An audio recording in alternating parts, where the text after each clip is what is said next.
ఓం శ్రీ గురుభ్యో నమ. ఓం శ్రీ మహాగణాధిపతయ నమ. శ్రీమాత్రే నమ.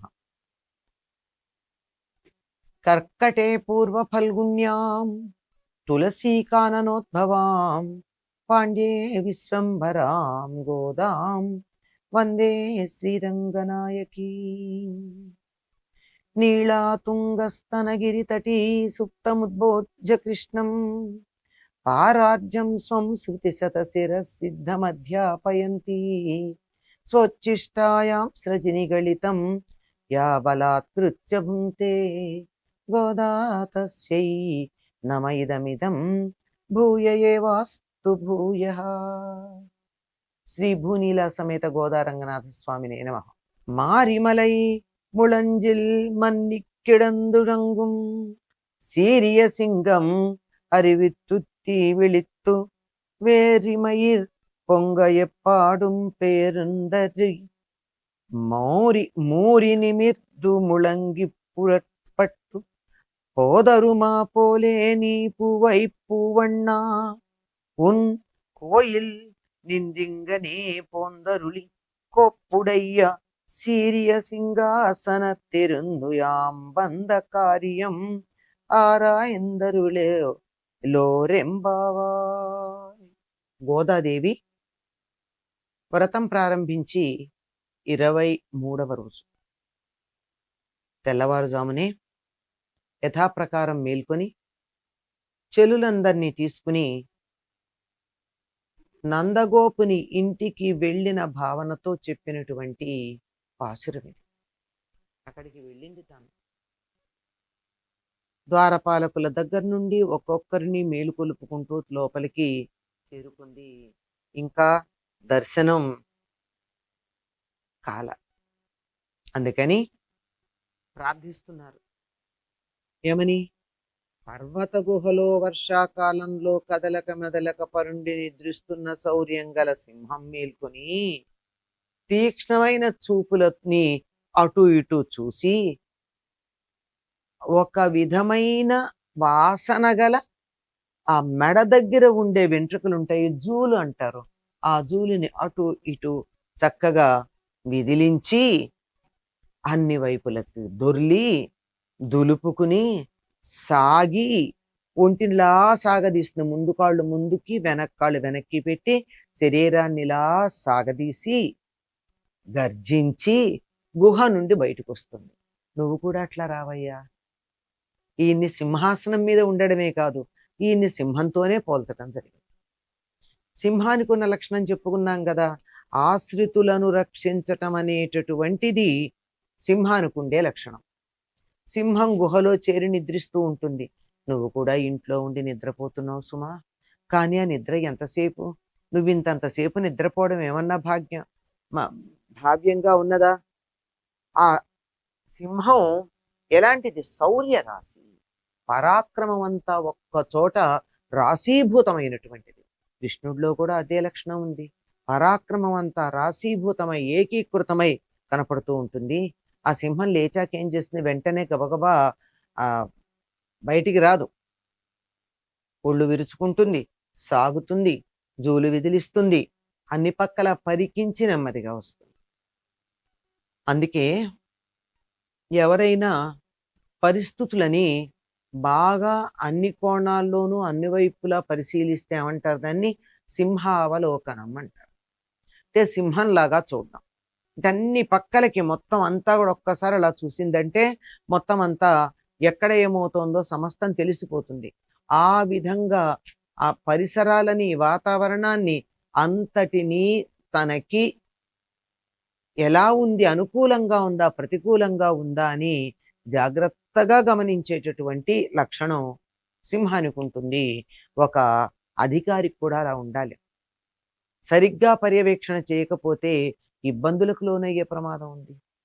కనుక అలా పరిశీలించి ఆ రంగంలోకి దూకుతున్నాను అని చెప్పడానికి మెడకున్నటువంటి జుట్టుని జూలు అంటారు. అదొకలాంటి మదపు వాసన ఉంటుంది. ప్రతి జంతువుకి, అంటే మనిషికి కూడా సుమా, వాటికి సంబంధించి ఆరోగ్యకరంగా ఉన్నప్పుడు వాటిదైన ఒక వాసన ఉంటుంది. సింహానికి ఉండేటటువంటి వాసన జంతువులన్నిటికీ చాలా ఆ దాని ఉనికిని తెలియజెప్పేటట్టుగా ఉంటుంది. అటువంటి వాసన ఎక్కడుంటుంది దానికి? జూలులో ఉంటుంది. అంటే మెడ దగ్గర ఉండేటటువంటి జుట్టు. దాన్నొకసారి విదిలించిందట. అలా విదిలిస్తుందట. అలా విదిలించి సాగి అప్పుడు గుహలో నుంచి బయటకొస్తుంది.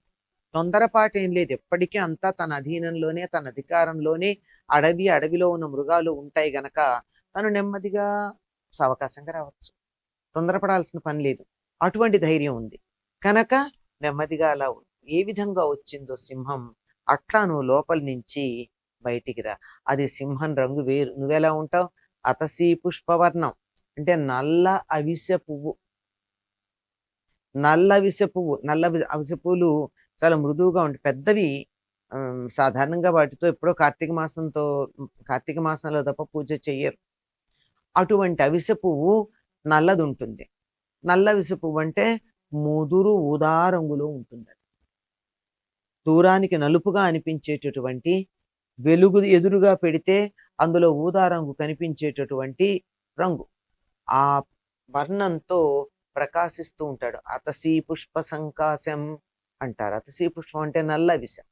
మెత్తగాను ఉంటుంది, మిలమిల మెరుస్తూనూ ఉంటుంది, ఆకర్షణీయంగాను ఉంటుంది, మందంగాను ఉంటుంది, సుకుమారంగా కూడా ఉంటుంది. కోసిన కొంచెం సేపటికే దాని మీద ఉండేటటువంటి ఆ మెరుపు లాంటిది ఉండదు. అంత నాచు.